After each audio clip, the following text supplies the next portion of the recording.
Matius 23 ayat 15 itu bicara tentang Paulus pemalsu agama Kristen. Jadi ajaran Yesus yang kemudian diselewengkan oleh Paulus.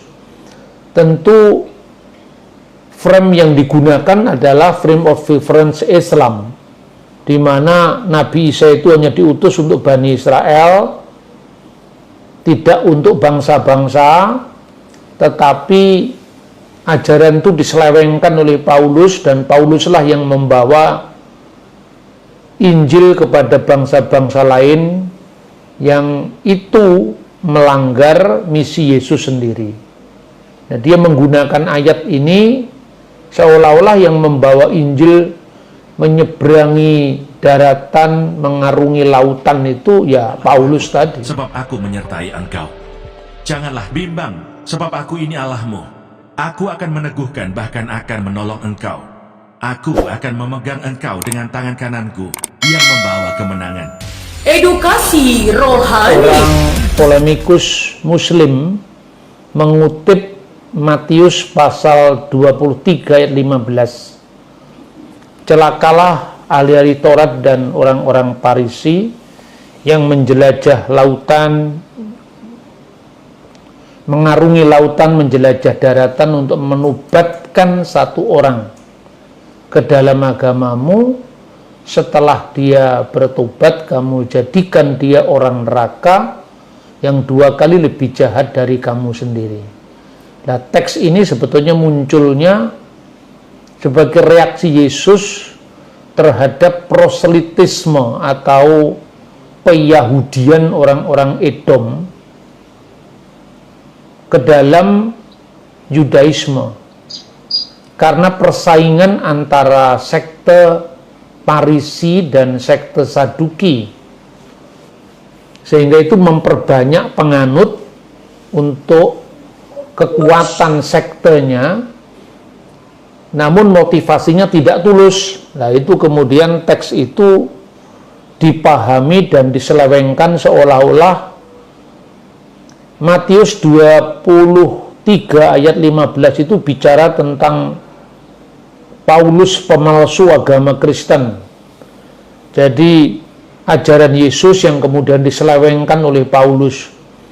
Tentu frame yang digunakan adalah frame of reference Islam, di mana Nabi Isa itu hanya diutus untuk Bani Israel, tidak untuk bangsa-bangsa, tetapi ajaran itu diselewengkan oleh Paulus, dan Pauluslah yang membawa Injil kepada bangsa-bangsa lain yang itu melanggar misi Yesus sendiri. Nah, dia menggunakan ayat ini seolah-olah yang membawa Injil menyeberangi daratan, mengarungi lautan itu ya Paulus tadi. Nah, oleh karena tuduhan-tuduhan semacam ini kadang-kadang oleh orang Kristen, khususnya jemaat awam yang tidak paham sejarah atau background teks-teks kitab suci pada masa pra-Kristen yang disinggung oleh Yesus, itu akan menjadi batu sandungan. Nah, oleh karena itu saya tidak mengajak saudara mempelajari gereja yang sudah jadi. Yang selama ini kita pelajari itu kan gereja yang sudah jadi ketika Alkitab sudah dikanonisasikan, Perjanjian Baru jadi 27 kitab. Tapi sebelumnya masa transisi, zaman Yesus ketika gereja sebagai sebuah organisasi belum terpisah dengan Yudaisme itu seperti apa, background sebelumnya seperti apa, itu tidak pernah disinggung. Nah, oleh karena itu kita mesti mempelajari latar belakang sejarah. Saudara-saudara, kita bisa melihat pertama mengacu pada tulisan sejarawan Yahudi namanya Flavius Josephus. Josephus itu pada garis besarnya mengatakan bahwa pada abad pertama Masehi itu gereja belum berdiri tentu saja ya, Tetapi pada abad-abad awal, pada zaman dia hidup, itu Yudaisme sudah terbelah menjadi 3 sekte. Yang pertama adalah Saduki, kedua Parisi, dan ketiga Eseni. Saduki itu keturunan dari Imam Sadok, dan mereka menguasai institusi bait suci, bahkan Sanhedrin lebih banyak mereka kuasai, ketua-ketuanya. Lalu yang kedua adalah orang-orang Parisi. Orang-orang Parisi disebut Parisi karena dari bahasa Aramaik perisa, artinya dipisahkan. Mereka memisahkan diri dari bangsa-bangsa lain, artinya yang dituduh sebagai orang goyim. Ada pula yang mengartikan itu sebagai kelompok separatis yang memisahkan diri dari elit Saduki. Lalu yang ketiga adalah kelompok yang namanya Eseni. Kelompok ini sudah keluar dari persekutuan Yahudi di Bait Suci di Yerusalem pada tahun 152 sebelum Masehi. Jadi tinggal 2 itu, yaitu Saduki dan Parisi. Mereka bersaing ketika ekonomi organisasi Bait Suci dikuasai oleh Saduki. Orang Parisi yang tersingkir itu tadi melakukan upaya untuk memperkuat posisi aliran mereka. Lalu mereka melakukan Yudaisasi, yaitu meyahudikan orang-orang asing menjadi penganut agama Yahudi. Dan yang menjadi sasaran dari Yudaisasi orang-orang asing ini, orang-orang Goyim ini khususnya adalah orang Edom. Nah, sejarah mencatat bahwa keluarga Herodes Agung itu adalah orang Edom. Herodes Agung itu bapaknya bernama Antipater, ibunya itu berasal dari suku Nabatean. Nabatean itu kalau di dalam genealogi Alkitab itu keturunan Nebayot, putranya Ismail. Maka kalau menurut rasnya, Herodes Agung itu sesungguhnya rasnya bangsa Arab, keturunan Edom dan keturunan Ismail. Namun dia sejak bapaknya menganut agama Yahudi, jadi orang asing yang menganut agama Yahudi. Lalu ketika kerajaan Yahudi yang dikenal Hasmonaim atau Makabe itu tunduk kepada Roma pada tahun 63 sebelum Masehi, maka Roma di bawah Kaisar Agustus akhirnya mengangkat Herodes Agung sebagai raja Yahudi.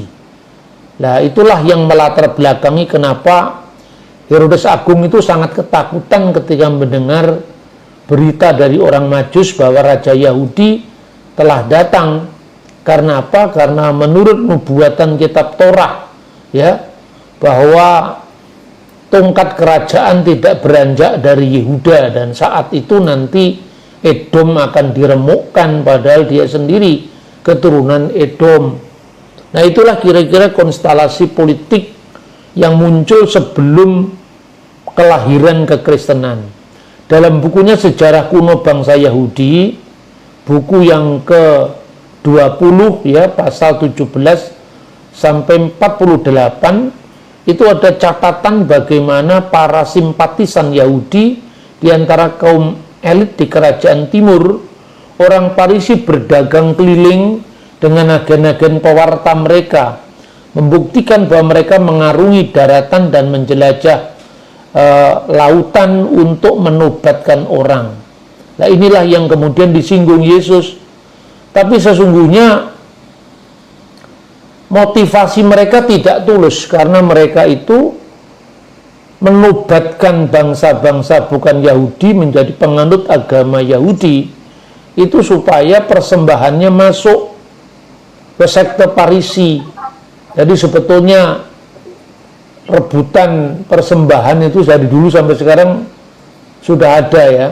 Jadi motivasinya tidak tulus supaya dalam peperangan atau dalam persaingan dengan sekte Saduki dia menang. Itu konteksnya. Yesus mengatakan, celakalah hai kamu ahli-ahli Taurat dan orang Farisi yang menjelajahi daratan, mengarungi lautan untuk menobatkan orang. Itu konteksnya, itu bukan Paulus, nggak ada urusannya dengan Paulus. Nah, ini penting sekali rekonstruksi sejarah ini untuk memahami bagaimana latar belakang kekristenan itu muncul, ya. Saudara-saudara, berbeda dengan kaum Saduki yang menguasai kaum elit. Orang Farisi itu menguasai amhaaret, artinya masa rakyat yang banyak. Dan karena itu maka dari sekte Farisi itu lahir sub-sub sekte, misalnya yang dikenal kaum Selot yang mengobarkan perang itu. Karena apa? Mereka mengharapkan Mesias itu adalah Mesias politik. Nah, itu pula yang menyebabkan kenapa orang-orang Yahudi pada masanya yang dikuasai mayoritas orang Farisi menolak Yesus sebagai Mesias. Karena apa? Karena tidak cocok dengan ekspektasi mereka bahwa Mesias itu memenang perang yang mengalahkan Roma dan memerdekakan Israel dari penindasan. Maka kalau dalam pemahaman Yudaisme menurut kitab Taurat dan para nabi, Mesias itu imam, nabi, raja. Maka orang Farisi hanya menekankan rajanya. Maka mereka menyebut Malka Mesiha, yaitu Raja Mesias. Nah, ciri Mesias politik ini juga terdapat dalam naskah-naskah ekstra kanonik di luar Alkitab, yaitu misalnya Mazmur Salomo pasal 17 ayat 21 sampai 38 yang menunggu Mesias pembebas Israel dari penindasan asing. Inilah yang menggerakkan orang-orang Selot mengobarkan perang Yahudi pertama antara tahun 66 sampai tahun 73, dan pada tahun 70 Masehi Bait Suci dihancurkan oleh Titus. Jadi latar belakang ini sangat penting untuk memahami background sejarah pra-Kristen, ya. Lalu apakah pemberontakan Yahudi itu diam setelah ditumpas oleh Titus pada tahun 70 Masehi? Ternyata tidak.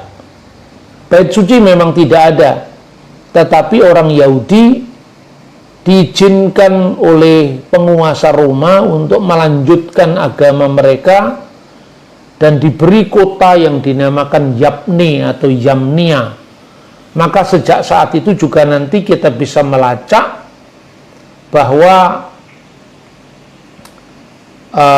penolakan mereka terhadap Yesus sebagai Mesias, imam, nabi, raja itu semakin meruncing pertentangannya dengan orang Yahudi Farisi, sehingga nanti muncul apa yang disebut Birkat Haminim, yaitu kutukan terhadap orang-orang sesat. Dan yang mengeluarkan itu adalah orang-orang Farisi yang mengutuk sekte-sekte Yahudi yang lain seperti Saduki sesat, Eseni sesat, Nasrani atau Kristen pengikut Yesus Nazaret itu sesat, dan seterusnya. Konteksnya seperti itu. Yesus sebelum dia naik ke surga masih bersama para murid, dia mengingatkan adanya Mesias-Mesias palsu, nabi-nabi palsu. Dan ketika Mesias palsu itu mengatakan, ada berita dia ada di padang gurun, jangan kamu ke sana. Mesias itu ada di bilik, jangan kamu percaya.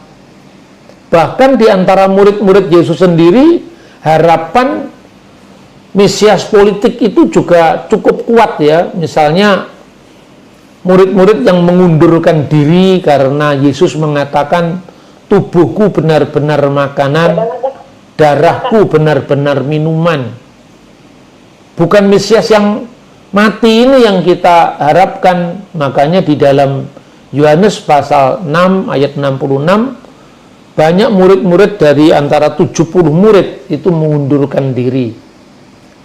Bahkan ketika Yesus sudah disalibkan dan bangkit kembali menampakkan diri pada para murid, murid-murid itu masih bertanya, Tuhan maukah engkau memulihkan kerajaan bagi Israel? Jadi visi Mesias Raja itu sangat kuat. Kemudian tahun 130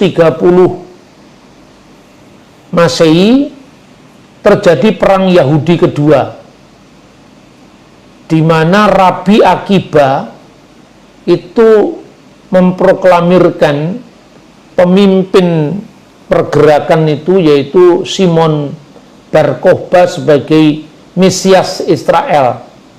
Dan Israel sempat memiliki kemerdekaan antara tahun 132 sampai 135, di mana Rabi Akiba terang-terangan mengatakan bahwa Simon Bar Kokhba itu sang Mesias. Namun tahun 135 Masehi, Kaisar Hadrian kemudian menaklukkan orang-orang Yahudi yang memberontak itu, dan Simon Bar Kokhba ditangkap lalu dibunuh. Rabi Akiba juga dibunuh bersama Mesias yang mereka yakini itu, dan akhirnya orang Yahudi diusir dari Yerusalem sejak tahun 135. Putusan yang luar biasa menyakitkan orang Yahudi. Pertama, nama Israel tidak boleh muncul dalam sejarah. Lalu bersama dengan penyatuan provinsi Syria dan Yudea menjadi satu, maka disebut nama baru, yaitu Syria Palestina. Nama Israel tidak boleh ada karena takut kalau bangsa itu memberontak dan memberontak lagi. Kemudian Hadrianus juga mengganti nama Yerusalem dengan nama baru, yaitu Alia Capitolina, dan kota itu didedikasikan kepada dewa Jupiter. Dan yang ketiga, seluruh orang Yahudi tidak boleh tinggal di kota suci Yerusalem, kecuali mereka diizinkan setahun sekali untuk datang ke Yerusalem meratapi bait suci yang hancur setiap bulan Agustus, atau kalau bulan Ibrani Tis'a B'Av, tanggal 5 bulan Ab sejajar dengan 9 bulan Ab, sejajar dengan 5 bulan Agustus, untuk meratapi hancurnya bait suci. Dan ini sungguh-sungguh sangat menyakitkan hati orang Yahudi. Mereka boleh datang ke Yerusalem hanya untuk meratapi kehancuran bait suci mereka.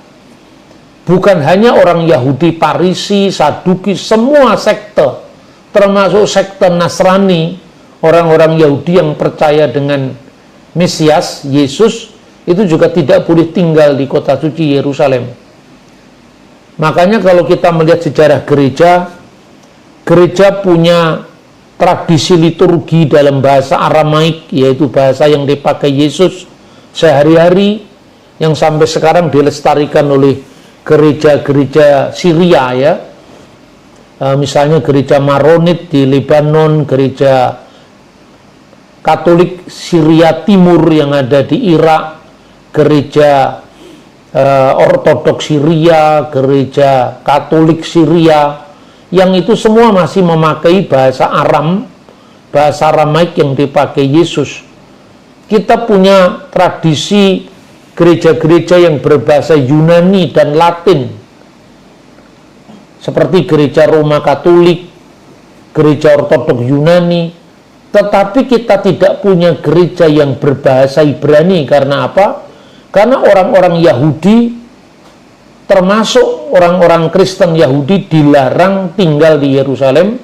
Namun orang-orang Kristen yang bukan Yahudi, misalnya Yunani, misalnya Roma, boleh tinggal di Yerusalem. Karena apa? Karena mereka tidak khawatir dengan nasionalisme yang ada pada mereka. Inilah background sejarah yang bisa direkonstruksikan untuk memahami sejarah gereja awal. Dan saya yakin banyak dari kalangan kita tidak pernah memberi ruang pada masa transisi terpisahnya gereja dengan sinagog. Karena itu kalau kita rekonstruksi dari awal, setelah kita pelajari background sejarahnya, begini. Banyak orang tanya, Yesus itu membawa agama apa? Ini pertanyaan tidak bermutu ini. Karena apa? Karena mengukur agama orang lain dari ukurannya dia. Dipikir kalau yang menyebut Kristen itu bukan Yesus tapi orang lain sejak di Antioquia. Kisah Rasul 11 ayat 26. Yang menyebut Nasrani itu bukan Yesus sendiri, bukan pula murid-muridnya, tapi orang non-Yahudi. Dalam Kisah Rasul pasal 24 ayat 5, di mana Paulus disebut sebagai pemimpin sekte Nasrani. Berarti tentu agama yang dibawa Yesus bukan Kristen, juga bukan Nasrani. Lalu apa? Dan mereka melakukan anakronisme sejarah. Kalau gitu yang dibawa Yesus agama Islam. Nah, itu tambah ngaco itu. Karena apa? Pertama, kesalahannya apa? Karena mengukur agama orang lain dari ukuran Islam. Jadi itu namanya anakronisme. Tidak boleh kita mengukur sejarah abad pertama dari ukuran abad ke-7, 700 tahun setelah peristiwa. Tidak pernah ada seperti itu. Istilah agama tidak terlalu ditekankan dan tidak penting bagi kekristenan. Kalau kita mempelajari kitab Kisah Para Rasul, orang-orang pengikut Yesus sendiri menyebut dirinya sebagai pengikut jalan Tuhan, Hodos, atau dalam bahasa Ibrani Netiv Yah, jalan Yahweh, jalan Tuhan. Makanya Paulus mengejar para pengikut jalan Tuhan. Tapi kemudian orang lain menyebut Nasrani, tidak masalah. Kenapa disebut Nasrani? Karena pengikut Yesus orang Nazaret. Di Antioquia, Kisah Rasul 11 ayat 26, mulai disebut Kristen, pengikut Yesus Kristus. Tidak ada masalah. Tapi yang pertama, orang-orang Kristen sendiri, kenapa mereka menyebut dirinya pertama kali pengikut Sang Jalan? Karena Yesus sendiri bersabda, "Akulah jalan dan kebenaran dan hidup, dan tidak seorang pun yang sampai kepada Bapa kalau tidak melalui aku." Yohanes Pembaptis ketika mempersiapkan jalan bagi Tuhan, persiapkanlah jalan bagi Tuhan. Nah, terminologi agama tidak pernah penting di dalam kekristenan. Sampai nanti munculnya agama baru yang mengaku diri nabinya adalah nabi terakhir, penutup segala nabi, dalam bahasa Aram disebut Kutmata dan Nebie, baru ajarannya disebut din atau agama. Siapa dia? Sekte yang dipimpin oleh Manikianisme. Agamanya disebut Dina Nuhra, agama terang. Dia mengatakan, saya adalah nabi terakhir, penutup nabi-nabi, penutup rasul-rasul, materai kenabian, penyempurna agama dari Adam sampai Yesus. Itu agama Mani. Nah, yang menyebut agama itu kan orang di luar Kristen. Itu munculnya pada abad ketiga Masehi.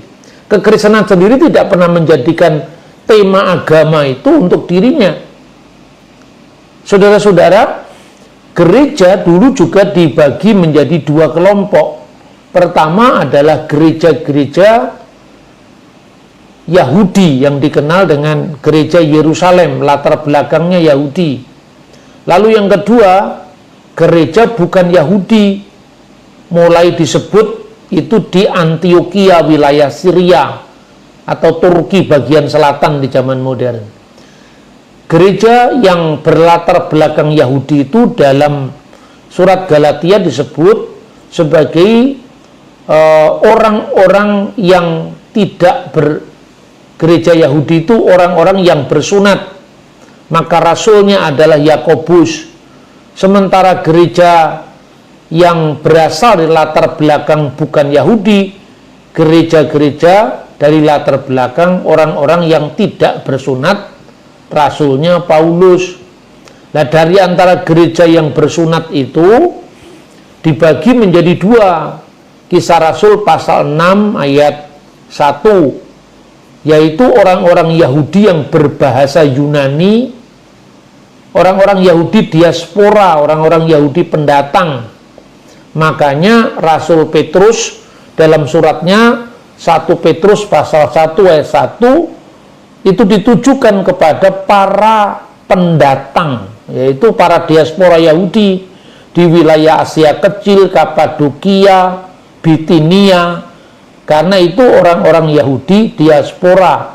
Sementara orang-orang Yahudi lokal disebut orang-orang Ibrani, itu rasulnya adalah Yakobus.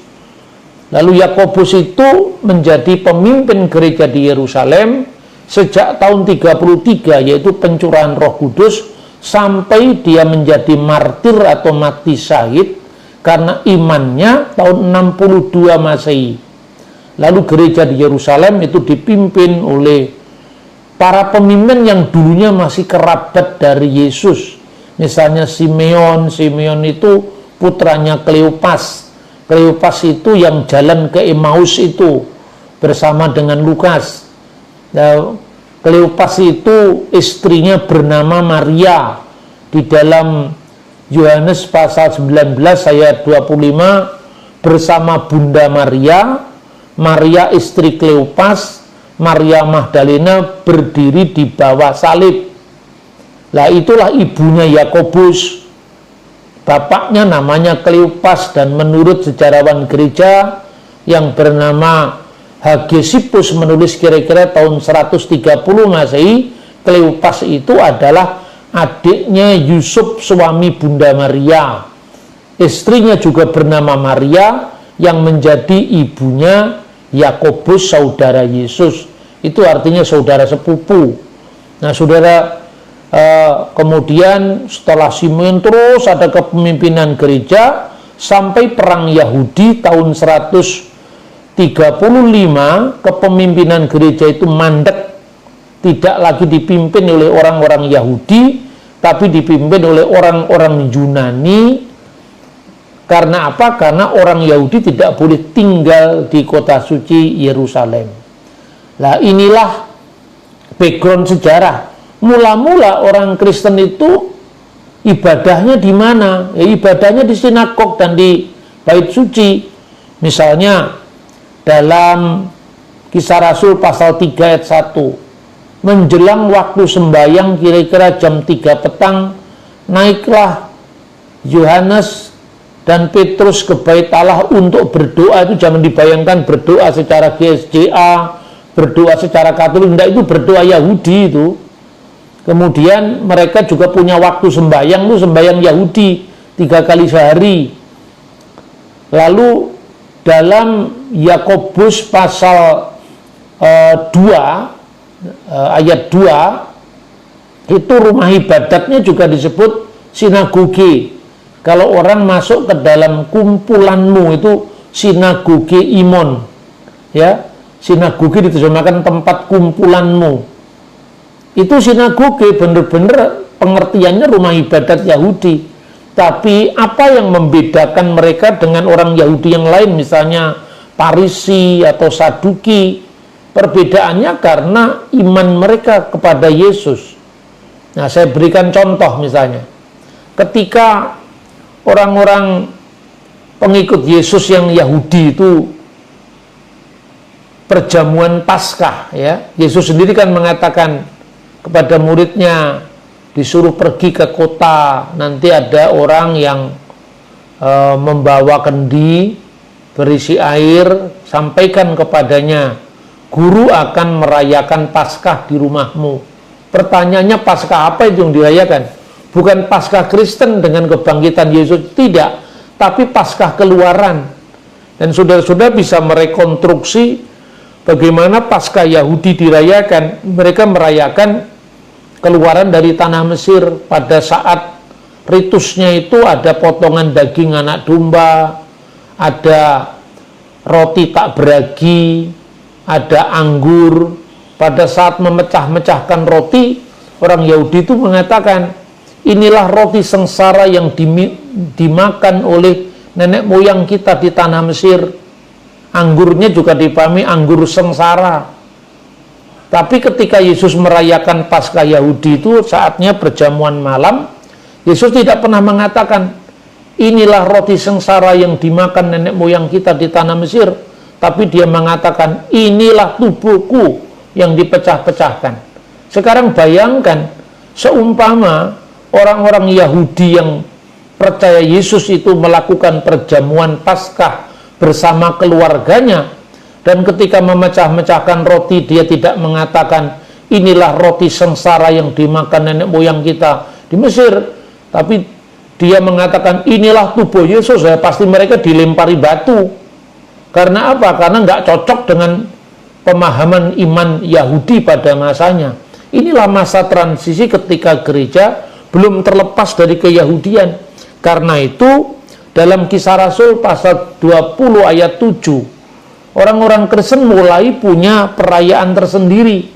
Jadi Paskah Keluaran mereka peringati sebagai Paskah kebangsaan, tapi plus Paskah kebangkitan Yesus. Kapan itu dirayakan? Kisah Rasul pasal 20 ayat 7, hari pertama minggu itu, ketika kami memecah-mecahkan roti. Kenapa minggu, hari pertama minggu itu? Karena tidak lagi Sabat. Karena pada hari Sabat mereka beribadah di sinagog bersama orang-orang Yahudi yang lain yang umum belum percaya Yesus. Tapi mereka mulai punya ibadah khusus yang diadakan hari pertama minggu itu. Dan di manakah ibadahnya? Ibadahnya tidak di rumah-rumah ibadat Yahudi yang belum percaya, tapi di rumah mereka masing-masing. Ini artinya bukan gereja rumah, bukan. Karena memang waktu itu gereja belum terpisah dari keyahudian. Kemudian setelah terjadinya Birkat Haminim itu diputuskan pada sebuah konsili Yahudi atau muktamar Yahudi di kota Yapni. Orang Kristen dikutuk di sana karena telah terjadinya perpecahan antara gereja dengan sinagoga. Di sana jelas-jelas dikatakan, kiranya kaum Nasrani dan kaum sesat seketika binasa dan dihapuskan dari kitab kehidupan, serta tidak tercatat bersama orang-orang yang benar.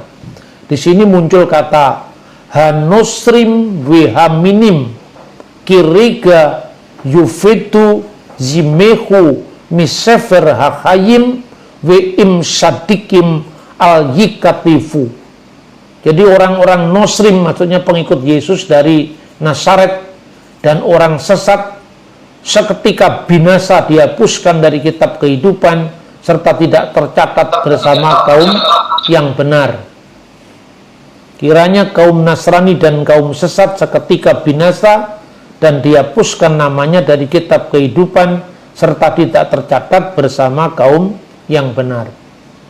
Nah, sejak saat itu gereja terpisah dengan sinagog. Itu kira-kira tahun 90 Masehi. Dipertajam lagi, tadi saya sampaikan, tahun 135, yaitu terlepasnya gereja dari sinagoga karena orang-orang Yahudi diusir dari Yerusalem, termasuk Yahudi yang percaya Yesus. Oleh karena itu, kalau kita melihat sejarah gereja dari perjanjian lama ke perjanjian baru, itu ada dua kelompok. Yang pertama, kelompok orang-orang Yahudi mesianik, yaitu orang-orang Nasrani, jemaat orang-orang yang bersunat. Pusatnya di mana? Di Yerusalem. Lalu yang kedua di Antioquia, itu eklesia pertama kaum Goyim, yaitu jemaat orang-orang yang tak bersunat. Lalu di antara mereka itu terikat hukumnya masing-masing.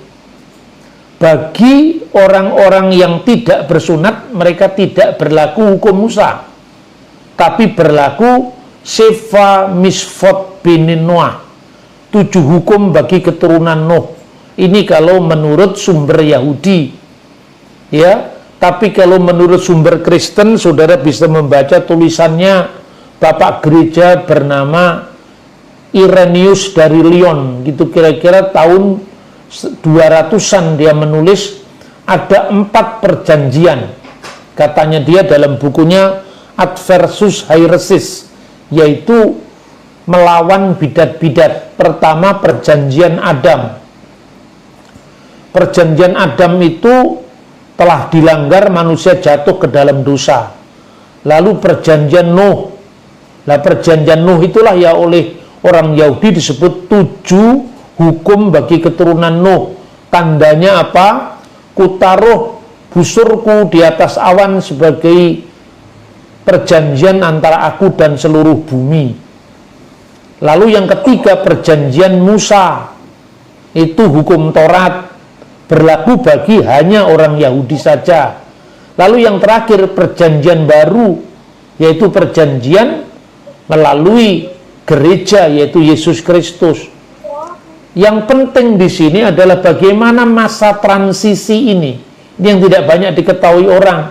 Akhirnya Paulus dituduh mengganti ajaran Yesus, menciptakan agama baru namanya Kristen. Itu karena apa? Kristen sendiri itu kualat dengan bapak-bapak gereja karena dia tercabut dari akar budayanya. Maka kita bingung sendiri karena membaca Alkitab dilepaskan dari konteks sejarah.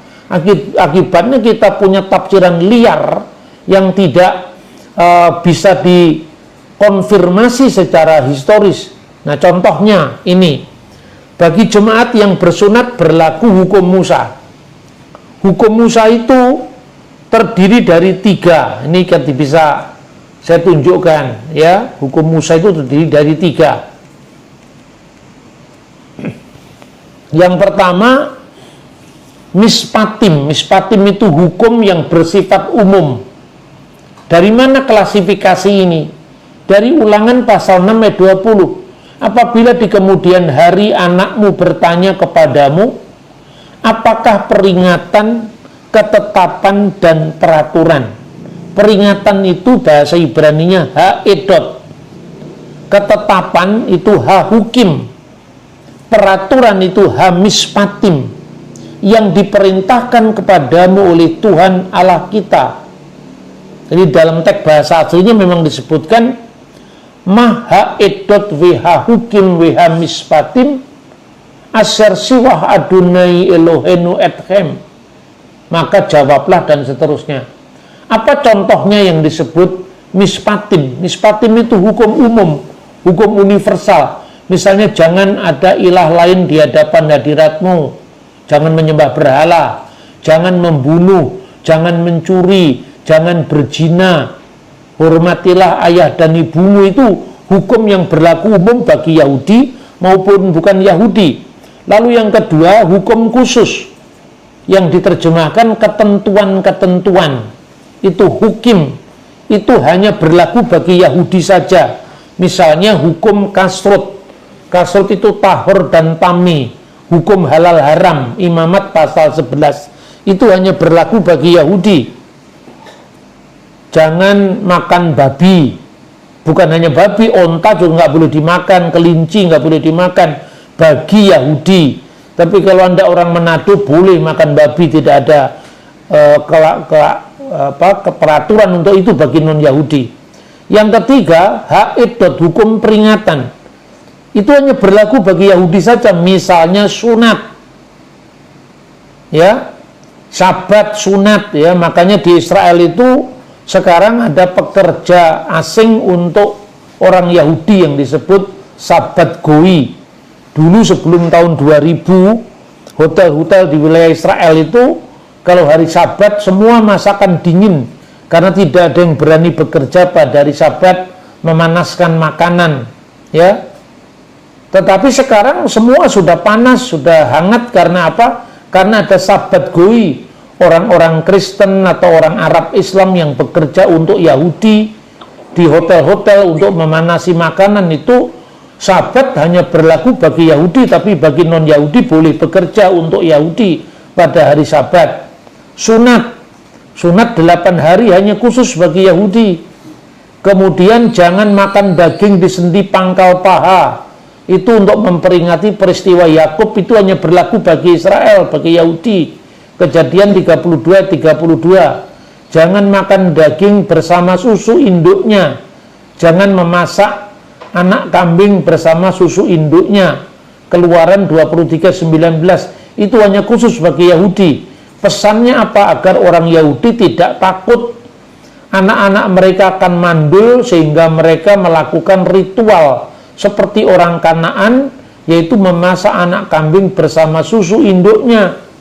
Nah, ini contoh-contoh seperti ini gambaran bahwa orang-orang gereja mula-mula itu tertib. Bagi orang Kristen yang berlatar belakang Yahudi, ya dia tidak makan babi, dia tidak bekerja pada hari Sabat, tetapi Yesus mengajarkan anak manusia itu Tuhan atas hari Sabat.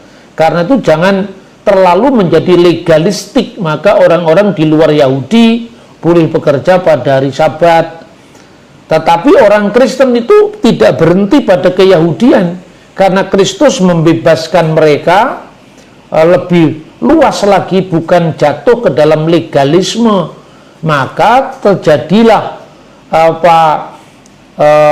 pemaksaan mula-mula dari kelompok orang-orang yang bersunat itu kepada orang yang tidak bersunat. Lalu mereka mengajarkan jikalau bangsa-bangsa lain itu tidak disunat dan melakukan hukum Musa, mereka tidak diselamatkan. Nah, inilah yang kemudian menjadi heboh pada gereja mula-mula.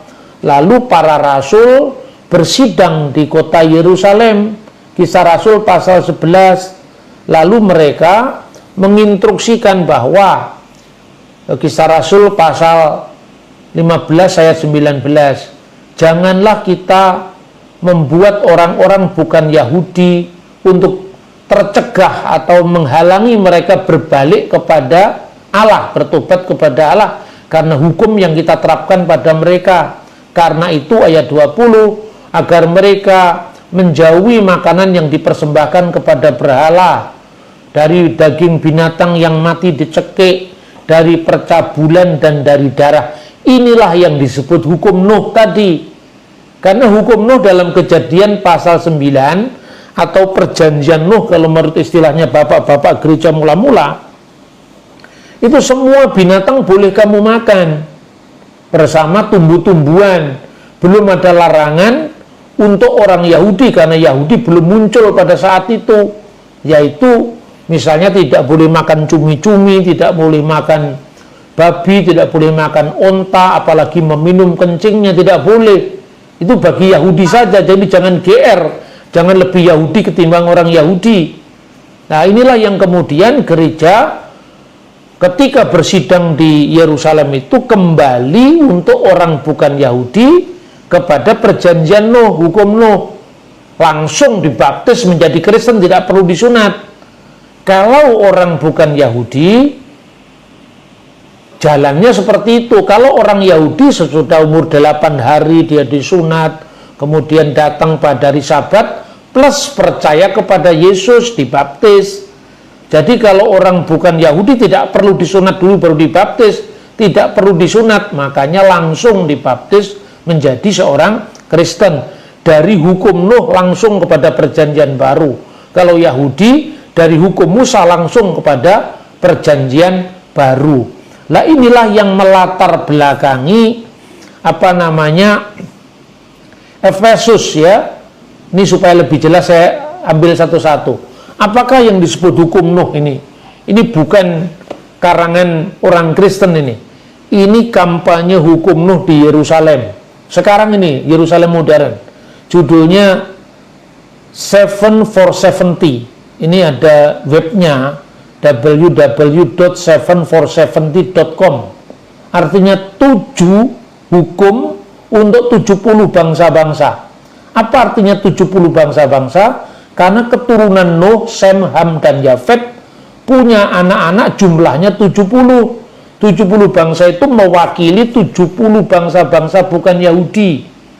Nah, Kristus pertama kali diutus untuk orang-orang Israel, mencari domba-domba yang sesat di antara suku-suku Israel. domba-domba yang hilang. Makanya murid Yesus jumlahnya 12 mula-mula, karena 12 suku Israel. Setelah ada 12 murid, Yesus punya 70 murid karena 70 bangsa-bangsa.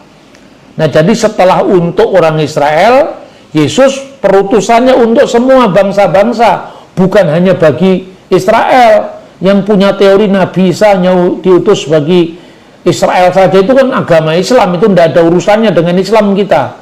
Jadi kita membacanya Alkitab, Taurat, Nabi-Nabi, tulisan-tulisan suci termasuk Ketubim dan Perjanjian Baru, kita tidak ada urusannya Quran setuju atau tidak, itu bukan urusan kita, karena itu bukan kitab suci kita, itu agama lain. Nah, inilah yang oleh orang Yahudi dikampanyekan di Yerusalem dalam bahasa Arab ini. Terus kemudian ada bahasa Ibraninya, ya judulnya itu adalah At-Tariq ila Salamil Hakiki, jadi jalan kepada perdamaian hakiki. Lalu bahasa Ibraninya itu tadi, para rabi kita mengajarkan anak-anak Nuh, Bani Noah, ditugasi dengan 7 perintah penyelenggaraan mahkamah yang adil, dinin, larangan penyembahan berhala, Abu Dazarah, larangan menista Tuhan, pertobatan, birkat Hashem, larangan imoralitas seksual, percabulan, gilui arayot, larangan pertumpahan darah, wisafikut damim, larangan gesel, tindakan kekerasan, perampokan, pencurian, larangan makan daging yang ada darahnya, ya. WFR min hakai, inilah yang jadi instruksi para rasul atas keputusan Roh Kudus dan keputusan kami dalam Kisah Rasul 15 ayat 19 sampai dengan ayat 21, lalu diulang lagi Kisah Rasul pasal 15 ayat 29. Kemudian kita bisa melihat orang Yahudi sudah diberikan hukum ini bagi Yahudi, ini bagi bukan Yahudi, tapi mereka membangun tembok pemisah. Nah, ini saya tulis dari catatan Yosefus, ya, dinding pemisah di bait suci.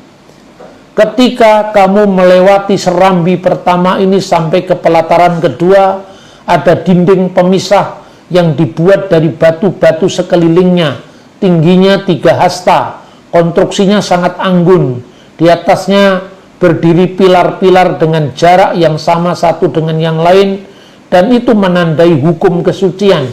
Sebagian ditulis dalam aksara Yunani, sebagian lain ditulis dalam aksara Latin, yang intinya, kata Yosefus, tidak ada orang non-Yahudi yang boleh masuk ke dalam tempat suci itu, sebab peraturan kedua dari bait suci itu disebut tempat suci, yang jaraknya 14 langkah dari pelataran pertama.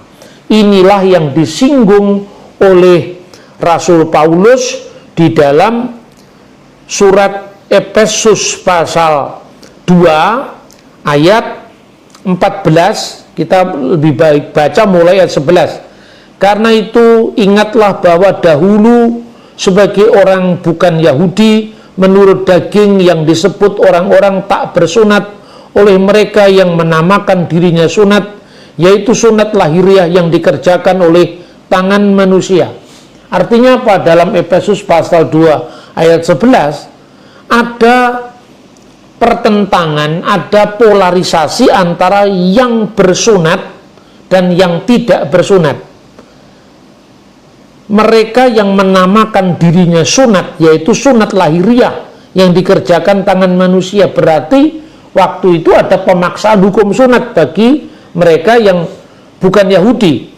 Ayat 12, bahwa waktu itu kamu tanpa Kristus, tidak termasuk kewargaan Israel, dan tidak mendapat bagian dalam ketentuan-ketentuan yang dijanjikan, tanpa pengharapan dan tanpa Allah dalam dunia. Ayat 13, tetapi sekarang di dalam Kristus Yesus, kamu yang dahulu jauh sudah menjadi dekat oleh darah Kristus. Ayat 14, karena dialah damai sejahtera kita yang telah mempersatukan kedua pihak yang berseteru tadi, yang telah merobohkan tembok pemisah, yaitu perseteruan. Yang disebut tembok pemisah itu mekitsah atau sorek, dinding pemisah di bait Allah.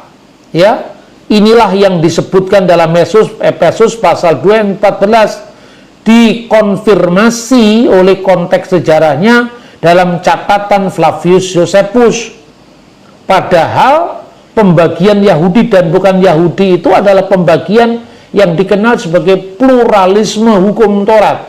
Tapi justru itu dijadikan tembok pemisah, malah dia membangun dinding sorek atau mekitsah itu yang menjadi seolah-olah orang non-Yahudi itu warga kelas 2. Tapi dengan matinya Kristus yang saling membenci, yang saling menjauhi, itu ayat 15, sebab dengan matinya sebagai manusia ia telah membatalkan hukum Taurat dengan segala perintah dan ketentuannya untuk menciptakan keduanya menjadi satu manusia baru di dalam dirinya dan dengan itu mengadakan damai sejahtera.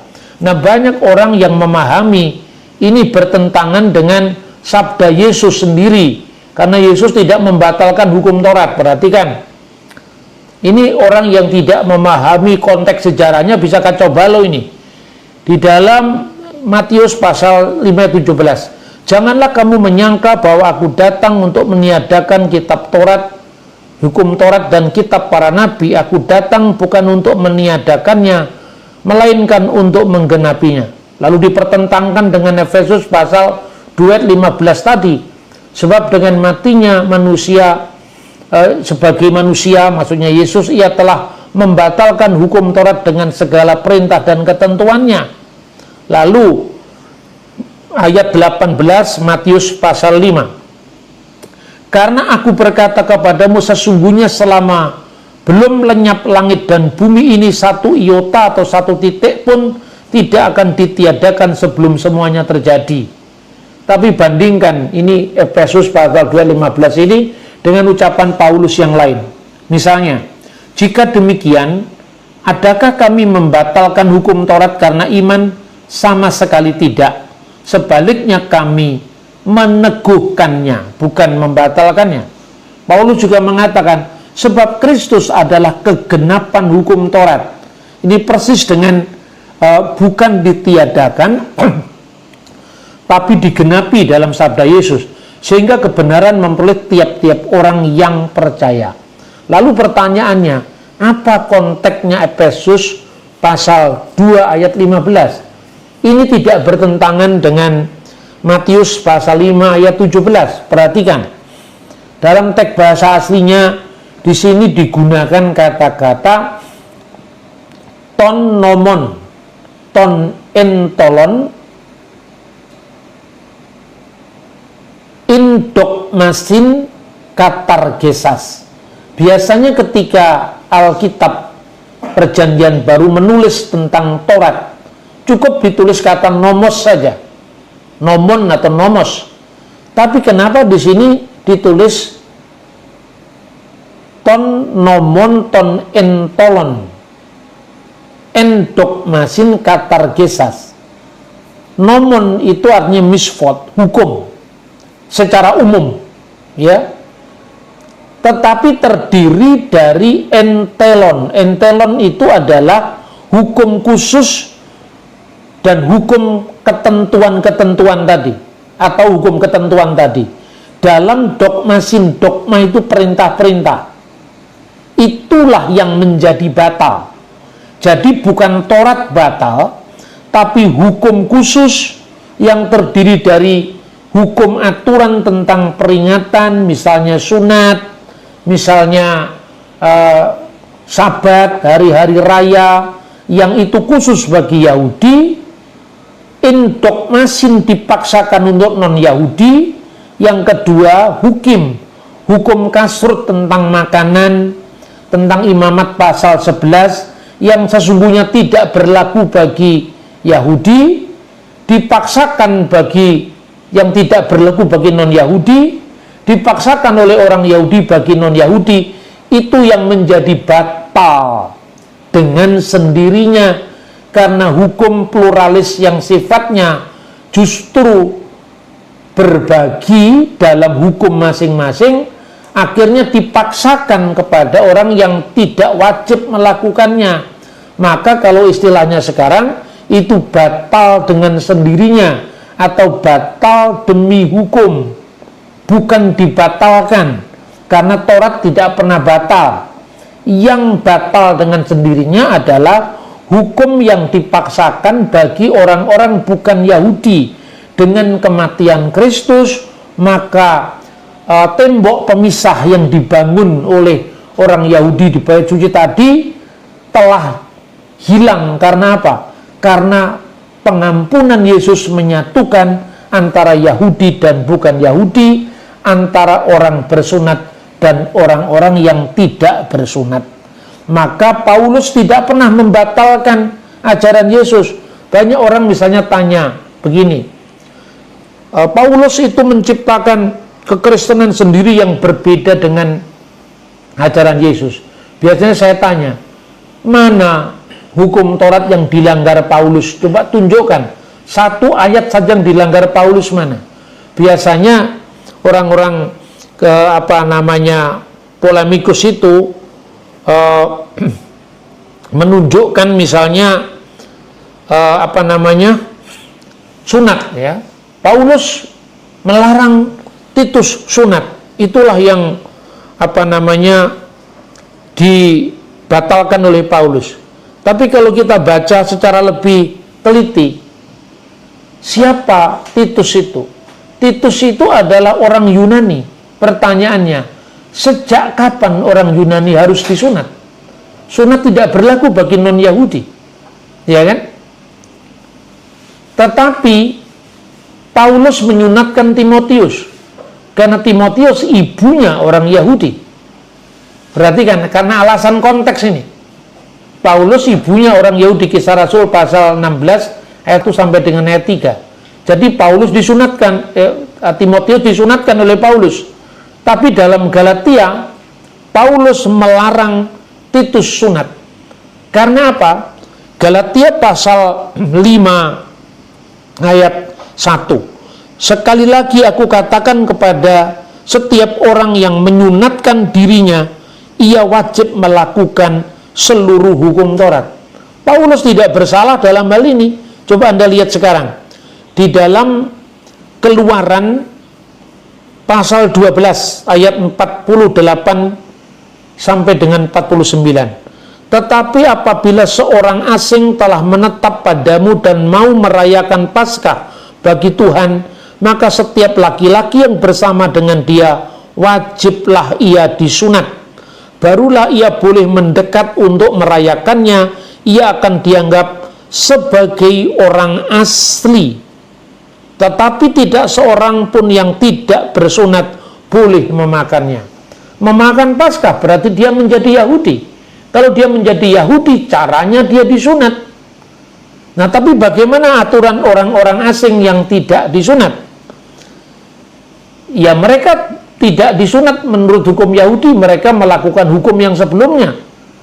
Dan dalam Alkitab sangat jelas, misalnya, kita bisa, saya berikan contoh satu ayat lagi. Ulangan pasal 14 ayat 21. Janganlah kamu memakan bangkai apapun. Bangkai yang disebut di sini bukan bangkai busuk maksudnya, tapi bangkai yang dimaksudkan di sini binatang yang disembelih tidak dalam halakah Yahudi, disembelih atas nama Tuhan. Misalnya, Anda punya kambing keluar dari rumah ke jalan, ditabrak mobil, tetapi dagingnya masih segar, itu nggak boleh dimakan sama orang Yahudi. Hukumnya sama dengan bangkai, karena tidak disembelih atas nama Tuhan. Orang Yahudi menganggap itu bangkai, nevelah dalam bahasa aslinya. Janganlah kamu memakan bangkai apapun. Anehnya, tetapi boleh kau berikan kepada pendatang yang di dalam tempatmu untuk dimakan. Atau boleh kau jual kepada orang asing. Loh, kenapa boleh dijual kepada orang asing? Karena orang asing tidak terikat dengan Taurat. Kenapa? Karena dia berlaku hukum Nuh tadi. Makanya inilah konteksnya Rasul Paulus bicara tentang dulu kita orang asing, dulu kita jauh, sekarang kita menjadi dekat. Itu konteksnya seperti ini. Kita bisa paham itu di dalam Efesus pasal 2 ayat 18 dan 19. Di sana dulu kita orang asing, tapi sekarang kita menjadi teman sewarga kerajaan Allah gitu. Daging yang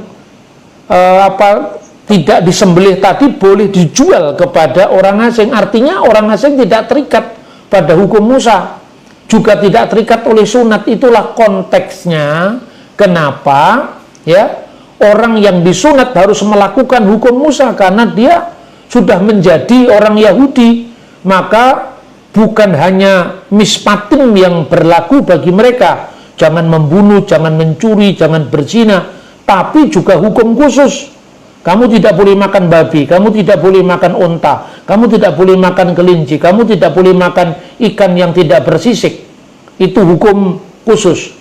Kamu juga harus merayakan Sabat, kamu harus tidak boleh makan binatang di sendi pangkal paha, kamu tidak boleh memasak anak kambing bersama susu induknya, itu hukum peringatan. Dan kamu harus bersunat. Nah, hukum yang mestinya hanya berlaku bagi Yahudi, oleh orang Farisi tadi dipaksakan, orang Farisi yang menjadi percaya, dipaksakan dalam bentuk indokmasin, menjadi dekret, menjadi edik, menjadi peraturan bagi non-Yahudi. Itulah sebabnya, maka itulah yang menjadi batal dalam Efesus pasal 2 ayat 15. Sebab dengan kematiannya di kayu salib semua sudah selesai. Tidak ada lagi jarak antara Yahudi dan bukan Yahudi. Nah, konteksnya seperti itu, maka saya simpulkan sekarang Rasul Paulus tidak seperti yang dituduhkan orang-orang polemikus itu. Bahkan dulunya mazhab Tübingen dari Jerman membuat teori yang mempertentangkan antara kekristenan Paulus dipertentangkan dengan kekristenan Petrus, lalu didamaikan oleh Johannine Christianity. Itu teori yang tidak punya akar sejarah sama sekali. Bacalah Talmud sekalipun Anda bukan Yahudi, bacalah Mishnah supaya memperkaya akar sejarah kita, agar kita tidak mengambil kesimpulan berdasarkan pendapat teolog dari abad 20 atau abad 19 yang terlepas dari akar sejarah. Kita memang tidak menjadi Yahudi karena kita orang asing, orang bukan Yahudi, tetapi kita bisa menggali akar kita dari Yudaisme itu sendiri. Amsal pasal 29. Siapa bersih tegang leher, walaupun telah mendapat teguran, akan sekonyong-konyong diremukkan tanpa dapat dipulihkan lagi. Jika orang benar bertambah, bersukacitalah rakyat. Tetapi jika orang fasik memerintah, berkeluh kesahlah rakyat. Orang yang mencintai hikmat menggembirakan ayahnya, tetapi siapa yang bergaul dengan pelacur memboroskan harta. Dengan keadilan seorang raja menegakkan negerinya, tetapi orang yang memungut banyak pajak meruntuhkannya. Orang yang menjilat sesamanya membentangkan jerat di depan kakinya. Orang yang jahat terjerat oleh pelanggarannya, tetapi orang benar akan bersorak dan bersukacita. Orang benar mengetahui hak orang lemah, tetapi orang fasik tidak mengertinya. Pencemooh mengacaukan kota, tetapi orang bijak meredakan amarah. Jika orang bijak berperkara dengan orang bodoh ini mengamuk dan tertawa, sehingga tak ada ketenangan. Orang yang haus akan darah membenci orang saleh, tetapi orang yang jujur mencari keselamatannya. Orang bebal melampiaskan seluruh amarahnya, tetapi orang bijak akhirnya meredakannya. Kalau pemerintah memperhatikan kebohongan, semua pegawainya menjadi fasik. Si miskin dan si penindas bertemu, dan Tuhan membuat mata kedua orang itu bersinar. Raja yang menghakimi orang lemah dengan adil, tahtanya tetap kokoh untuk selama-lamanya. Tongkat dan teguran mendatangkan hikmat, tetapi anak yang dibiarkan mempermalukan ibunya. Jika orang fasik bertambah, bertambahlah pula pelanggaran, tetapi orang benar akan melihat keruntuhan mereka. Didiklah anakmu, maka ia akan memberikan ketentraman kepadamu dan mendatangkan sukacita kepadamu. Bila tidak ada wahyu, menjadi liarlah rakyat. Berbagailah orang yang berpegang pada hukum. Dengan kata-kata saja seorang hamba tidak dapat diajari, sebab walaupun ia mengerti, namun ia tidak mengindahkannya. Kau lihat orang yang cepat dengan kata-katanya. Harapan lebih banyak bagi orang bebal daripada bagi orang itu. Siapa memanjakan hambanya sejak muda, akhirnya menjadikan dia keras kepala. Si pemarah menimbulkan pertengkaran, dan orang yang lekas gusar banyak pelanggarannya. Keangkuhan merendahkan orang, tetapi orang yang rendah hati menerima pujian. Siapa menerima bagian dari pencuri, membenci dirinya. Didengarnya kutuk, tetapi tidak diberitahukannya. Takut kepada orang mendatangkan jerat, tetapi siapa percaya kepada Tuhan, dilindungi. Banyak orang mencari muka pada pemerintah, tetapi dari Tuhan orang menerima keadilan. Orang bodoh adalah kekejian bagi orang benar. Orang yang jujur jalannya adalah kekejian bagi orang fasik. Amsal pasal 30. Perkataan-perkataan Agur bin Yake. Perkataan Agur bin Yake dari Masa. Tutur kata orang itu, "Aku berlelah-lelah ya Allah, aku berlelah-lelah sampai habis tenagaku, sebab aku ini lebih bodoh daripada orang lain. Pengertian manusia tidak ada padaku, juga tidak kupelajari hikmat, sehingga tidak dapat kukenal yang Maha Kudus. Siapakah yang naik ke surga lalu turun? Siapakah yang telah mengumpulkan angin dalam genggamnya? Siapakah yang telah membungkus air dengan kain? Siapakah yang telah menetapkan segala ujung bumi? Siapa namanya dan siapa nama anaknya? Engkau tentu tahu. Semua firman Allah adalah murni. Ia adalah perisai bagi orang-orang yang berlindung padanya. Jangan menambahi firman-Nya, supaya engkau tidak ditegurnya dan dianggap pendusta. 2 hal aku mohon kepadamu, jangan itu kau tolak sebelum aku mati, yakni, jauhkanlah daripadaku kecurangan dan kebohongan. Jangan berikan kepadaku kemiskinan atau kekayaan. Biarkanlah aku menikmati makanan yang menjadi bagianku, supaya kalau aku kenyang, aku tidak menyangkalmu dan berkata, siapa Tuhan itu? Atau kalau aku miskin, aku mencuri dan mencemarkan nama Allahku. Jangan mencerca seorang hamba pada tuannya, supaya jangan ia mengutuki engkau, dan engkau harus menanggung kesalahan itu. Ada keturunan yang mengutuki ayahnya, dan tidak memberkati ibunya. Ada keturunan yang menganggap dirinya tahir, tetapi belum dibasuh dari kotorannya sendiri. Ada keturunan yang berpandangan angkuh, yang terangkat kelopak matanya. Ada keturunan yang giginya adalah pedang, yang gigi geliginya adalah pisau, untuk memakan habis dari bumi orang-orang yang tertindas, orang-orang yang miskin di antara manusia. Si lintah mempunyai 2 anak perempuan, untukku dan untukku. Ada 3 hal yang tak akan kenyang. Ada 4 hal yang tak pernah berkata cukup.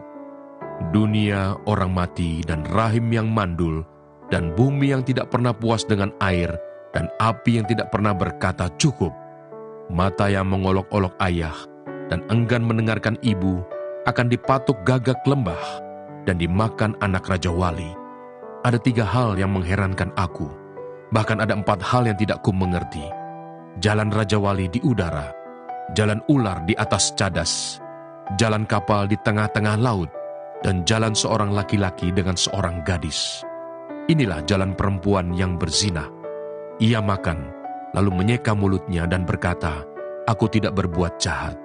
Karena 3 hal bumi gemetar, bahkan karena 4 hal ia tidak dapat tahan. Karena seorang hamba, kalau ia menjadi raja. Karena seorang bebal, kalau ia kekenyangan makan. Karena seorang wanita yang tidak disukai orang, kalau ia mendapat suami. Dan karena seorang hamba perempuan, kalau ia mendesak kedudukan nyonyanya. Ada 4 binatang yang terkecil di bumi, tetapi yang sangat cekatan. Semut, bangsa yang tidak kuat, tetapi yang menyediakan makanannya di musim panas. Pelanduk, bangsa yang lemah, tetapi yang membuat rumahnya di bukit batu. Belalang, yang tidak mempunyai raja, namun semuanya berbaris dengan teratur. Cicak yang dapat kau tangkap dengan tangan, tetapi yang juga ada di istana-istana raja.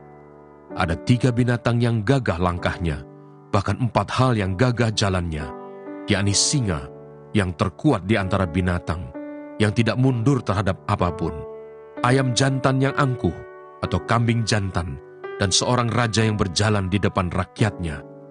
Bila engkau menyombongkan diri, tanpa atau dengan berpikir, tekapkanlah tangan pada mulut, sebab kalau susu ditekan, mentega dihasilkan, dan kalau hidung ditekan, darah keluar, dan kalau kemarahan ditekan, pertengkaran timbul. Sebab aku menyertai engkau. Janganlah bimbang, sebab aku ini Allahmu. Aku akan meneguhkan, bahkan akan menolong engkau. Aku akan memegang engkau dengan tangan kananku yang membawa kemenangan. Edukasi rohani.